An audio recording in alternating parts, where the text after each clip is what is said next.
Welcome back to the Creating Health and Wealth podcast. I'm Rick Collins, the money guy, and here's my partner, Mark Dulaney, the health and fitness guy. Hey, Mark. Hey Rick, I'm how are you doing today? I'm Glad to doing be great. here. It's a beautiful, for me, it's a beautiful day in the spring and in March in Houston, Texas. It's pollen season, so that's always fun. So, what are we going to talk about today, Mark? So Rick, I have come to the conclusion that there are 5 reasons that you, I, and everyone on the planet does not create the life they truly want to live. And we're going to discuss those 5 reasons today. Now, I know what you're What are thinking, those Rick. What five are those reasons, five Mark? reasons, Inquiring right? minds want to know. Well, we've already talked about two of them once. We talked about pain and we talked about fear. But today we're going to add to the conversation doubt, shame, and guilt. How they keep us from doing what is required to create the right life and the results that we want. And the better we are at dealing with shame, guilt, doubt, pain, and fear, the more successful we will be in the areas of our lives. For our listeners, especially any new listeners, we're two real guys. We keep it real. I'm just an average 54-year-old. Mark's an above average 64-year-old. But we both have lives. We've lived our lives. We've made mistakes, and we're trying to do better every day. And that's what we can want to get across is we're not gurus. We're just two normal people sharing our wisdom gained from our experience, and hopefully something resonates with our listeners. Well, I think you undersell us a little bit, Rick. I think that you are a master of finances. You know finances very, very well, and I lack the finance part. I'm a health person because I've been able to take care of my body. I was blessed with genetics, and I've spent a lot of time studying and learning. So that's why you are the wealth and I'm the health, because we can elevate our clients. I can't help them financially. You might not be able to help them with their physical, but this podcast was designed to help them create the life they want to live and prepare for a great retirement. You help them financially, and I help them with their bodies. And I think that that is what we're really going to help them with today. So, this topic that we're talking about with what we're doing to work on ourselves fits really perfectly into the topic we're going to talk about today on our podcast, which is what I call the 5 fingers of failure. And literally, I just came up with that term, 5 fingers of failure. I think there are 5 things that if you, Rick, look at your life, and if I look at my life, and if everyone looks at their lives and says, this is what I really want, these are the 5 reasons we don't have those things. Does that sound like a good That sounds good like a great introduction? introduction. So so What are they? so number one, I believe, is fear. I believe if we're going to put them in order. Number one is fear. There's something all of us know we need to do, but we don't do it out of fear. And so fear stops us from getting what we want in that way. The second is pain.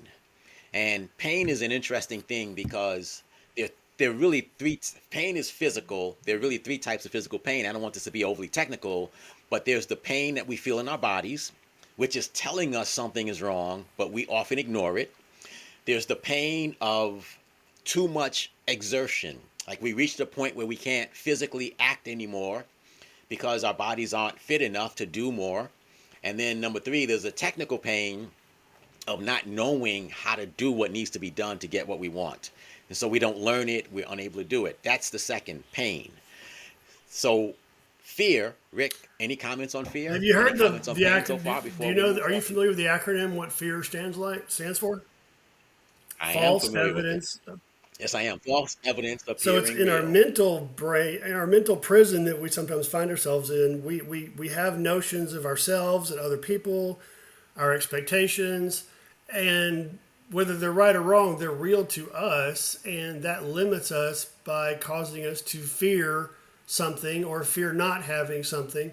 But really, it's oftentimes all made up in our heads, and that holds us back. I agree. I'm going to confess my fears because I'm hoping that it helps me and I'm hoping it helps you if you're listening. So I have a fear, and I realize this more and more, of asking people for what I want in my business. A fear of marketing, a fear of selling, a fear of saying, hey, fear of, it's more the fear of picking up the phone call and saying, hey, can we talk about doing business together? It's more making those calls, sending out those texts. I actually have to admit, I have a fear of it, and I've got to get over that fear. What do you fear, Rick? Do you have a fear? I Or are am you not fearless? fearless, that's for sure. For a long time in my life, I feared rejection and feared abandonment, feared losing people in my life, and that turned me, it created a need for me to be a people pleaser. So I would pretend to be what I thought people wanted, so they would love me or want to be around me or not, shun me, and that's an unhealthy way to live life of seeing how I value myself through the eyes of how I perceive other people see me. So I would pretend to be something I'm not. So yeah, that was a big fear of mine, and it still creeps in sometimes. But I've been in recovery from my hurts, habits, and hangups for about 13 years now, and I've learned to care less about what other people think about me as long as I'm being real and genuine. So come a long way, but it's still there. And so I want to confess because I think this is keeping it real. For a long time, I was in a relationship with a woman I love, but I was really afraid of losing her. And that's a terrible, you're never your full self when you're acting out of fear, when you're not acting out of fear. And one of the things I've worked on me, which is why I decided that this is a good time to take a break, is because I can't, you, two people cannot coexist in a relationship when you're both fearful of Yeah. something, when you're afraid to, I hate to use the word confront, but it's not a good relationship if you can't challenge your partner and your partner feels afraid of challenging you. So fear is the first one. Pain is the second one. And pain should be a topic in itself with those three different descriptions. But Rick, talk about a pain that may stop you from doing something. Physical pain for me, I'll go to the obvious physical pain. I've had back problems the last 5 years. I've had four back surgeries, plus a bunch of injections, and that pain was actually limiting me from what I could do physically. And I used it as an excuse of why I weighed 315 pounds because, oh, I can't exercise, my back hurts. I can't work out, I can't go for a walk because my back hurts, and I would just get bigger and bigger and bigger. And that held me back from taking action. Physical pain was real, and that kept me from doing anything. And I played the victim because I didn't want to aggravate my back, so I just played the victim and didn't do anything. And I'm going to go with a technical pain because I think a lot of us have technical pains that we fail to acknowledge. And one of the biggest technical pains we all have is the ability to market ourselves, the ability to sell, persuade others, the ability to communicate our desires to people, and literally ask for what we want. There's a lot of wisdom in the saying that you don't have it because you never asked for it.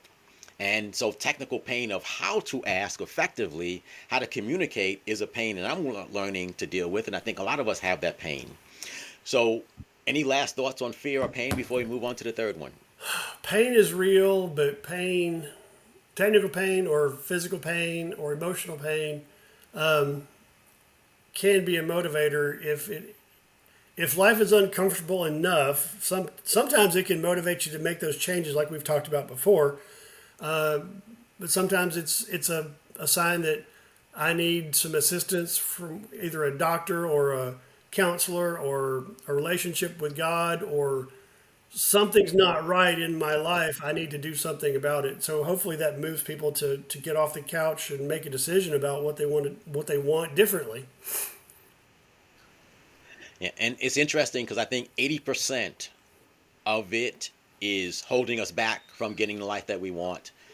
20% maybe pushes us to not accept things that are terrible in our lives, but the 80% keeps us from going for what we want in life. Number three is doubt.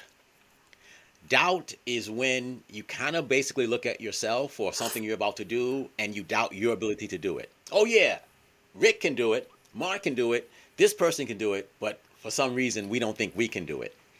And so doubt stops us from trying. Yeah, doubt's Thoughts a on really doubt, big Rick? one. Sometimes it comes from people. I have doubt sometimes because I've failed in the past, or my self image gets in my way of, well, I can't, I could never do that, even though I've never tried it. That preconceived notion, I can't do that, I'm not worthy, I'm not talented enough, I'm not smart enough, I'm not strong enough, whatever it is, those doubts will keep me from taking chances and taking risks, because risks involve the chance of pain or rejection, and that triggers fears. So sometimes if I doubt my ability to do something, or I doubt somebody's genuineness or sincerity, it makes me retreat in out of fear usually of getting hurt. So, those two play hand in hand of if I'm doubting something, I'm doubting myself especially, I will shrink away from taking those risks because I don't want to get hurt because I fear getting hurt. Yeah, and I think doubt does something even more than just stop you from doing something. It makes you do it weekly, not once a week, but do it in a weak way that doesn't get you the result, and then it confirms your original fears. So when you act out of doubt, you are not acting out of full power. You may go through the motions, but you're not doing it with full power. Our doubt not only stops us from doing things, but it makes them do them in a way that becomes a self-fulfilling prophecy that causes us Yeah, to if you fail. half-heartedly try something because you doubt your ability, you're 99% of the time not going to succeed because you're not giving it your full effort, energy, time, emotion, investment. If you're not all in on something, it's easy to fall away and disappoint yourself and have that self-fulfilling prophecy. And so to take it a step further, um, in relationships, when you doubt yourself, you often do things you later experience the fourth emotion, which is Ooh. shame. And this one is really, really big with women oftentimes. And so doubt is stops us. Shame makes us feel bad about what we didn't do or what we did do. And really, people who are living with shame are really hiding from that moment on a part of their fullness. And I really think that shame is a big, big deal. And shame, what you are ashamed of in so many ways, is stopping you from living your full Yeah, potential. and Your I do thoughts? a lot of work in recovery. I actually lead a recovery ministry at my church, and shame is one of those things that you know serve as an anchor holding us back. If I've done things in the past, which I have, I've made terrible mistakes in the past, and if I stay in that area of shame and I let that affect me, it's just creating more and more baggage for me to carry today, which makes taking steps to do anything new or different tomorrow even harder because I'm weighed down by all that shame from stuff I can't undo, I can't unlive, I can't fix those things. So the shame keeps me trapped in, again, that fear. I'm doubting myself because of the shame.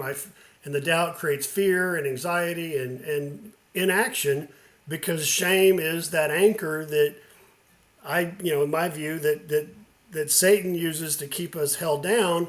Or sometimes we beat ourselves up with shame because that it's easier to feel shame and a self-fulfilling prophecy of I'm not worthy, it's never going to work. Therefore, I can sit on the couch and not do anything because I've already convinced myself that life's not going to get any better.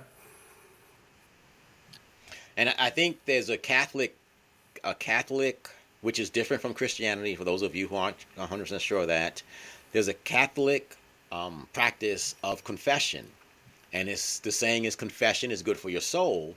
And sometimes the only way to overcome shame is to confess and make public knowledge of what you're ashamed of. Now, there was a movie decades ago called The Passion of the Christ. And supposedly, people who saw that movie felt so convicted by that movie that one person at least confessed to murder.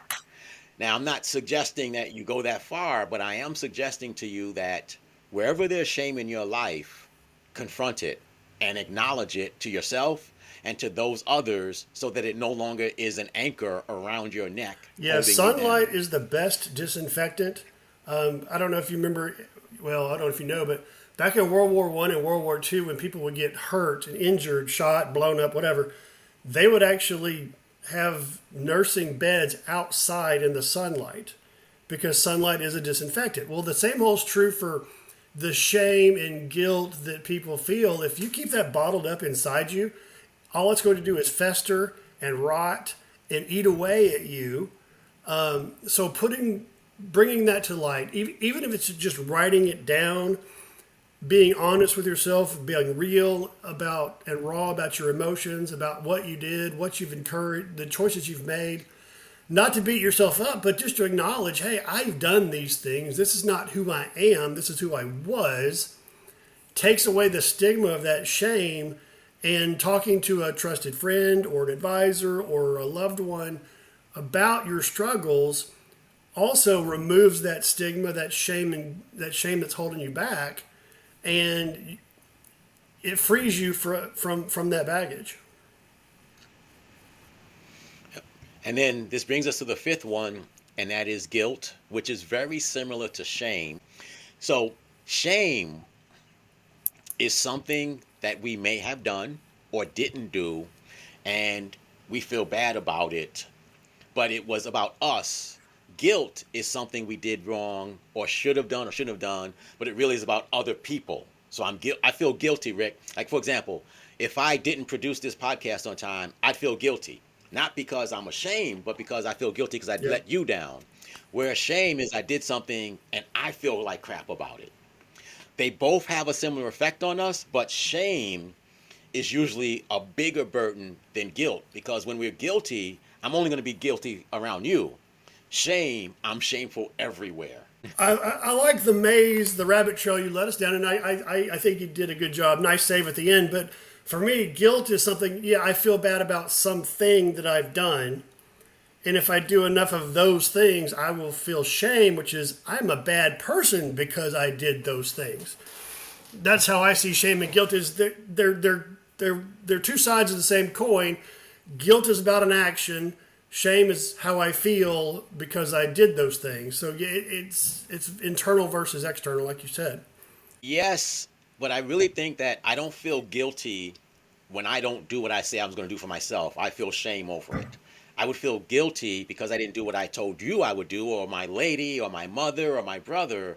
That to me is what I want to make. To me, that's the distincting factor. They're both bad. They both have similar impact on us. But I feel guilty of how I treated you versus I feel shame over something I did within That does myself. make sense. Thanks for I think that's a clarifying. Nice save.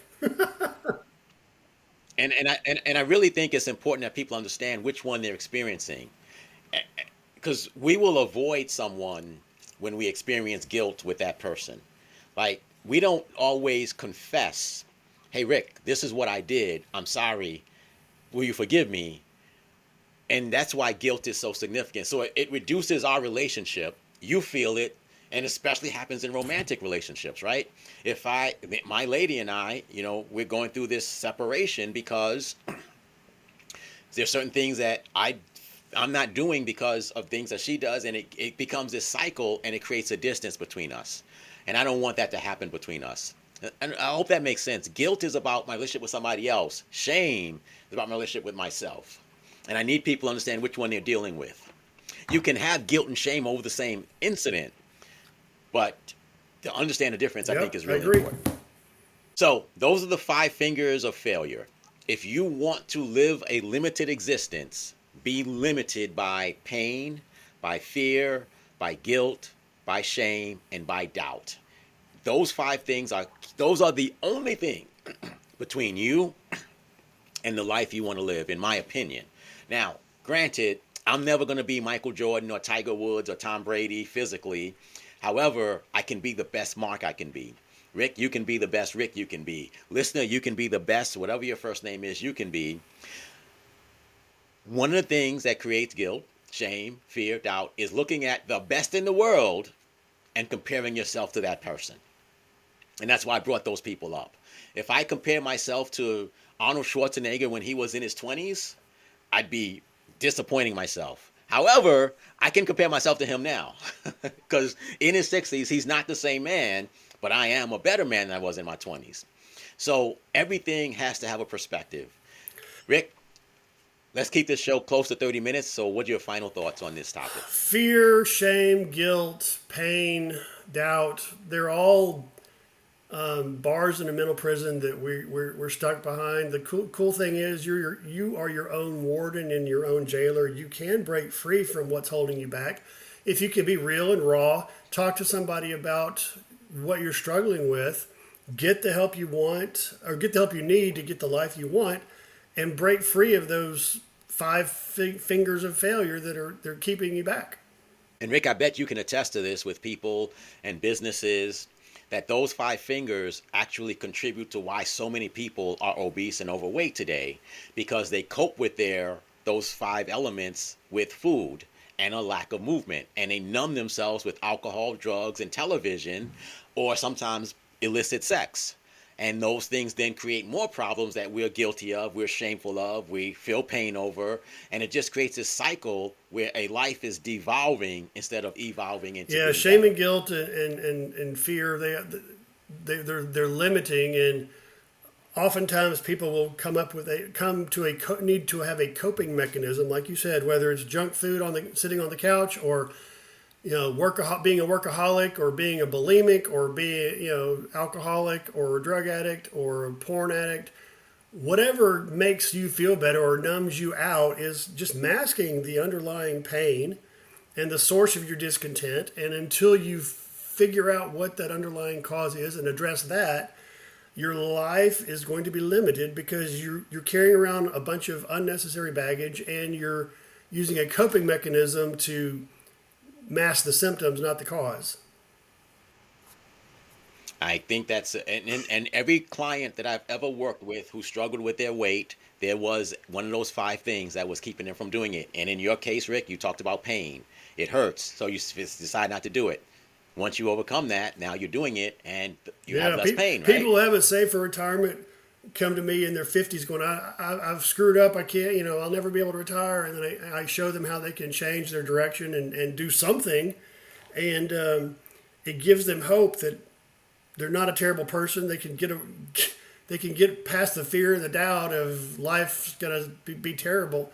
And it changes their whole perspective. Yep. And so we hope that learning about these five fingers of failure help you, listener, be able to improve your life by either confessing it, coping with it, dealing with it. But the first step is always acknowledgement, because until you acknowledge it, you cannot take the next step to solve it and move forward from it. I think this was an excellent topic, Rick. I hope we helped someone. I hope we freed someone from something that was holding them down and giving them the power to take charge and move forward in life. Yeah, if you want to talk to me about your finances or your personal journey or anything you struggle with, I am always willing to listen to and help people any way I can. Go to bankingforyourself.com, banking for the word FOR, bankingforyourself.com, and you can schedule a discovery call with me to talk about money, finances, hurts, habits, and hang-ups, struggles, life goals, whatever you want to talk about. I can be a friend to as many people as possible. Mark, how do they get a hold of you? And same thing is true with me. Visit the School of Health, spelled SKOOL, of health.com. And everyone, I help them not because I teach them diet or exercise, but because I teach them to cope with these five fingers of failure.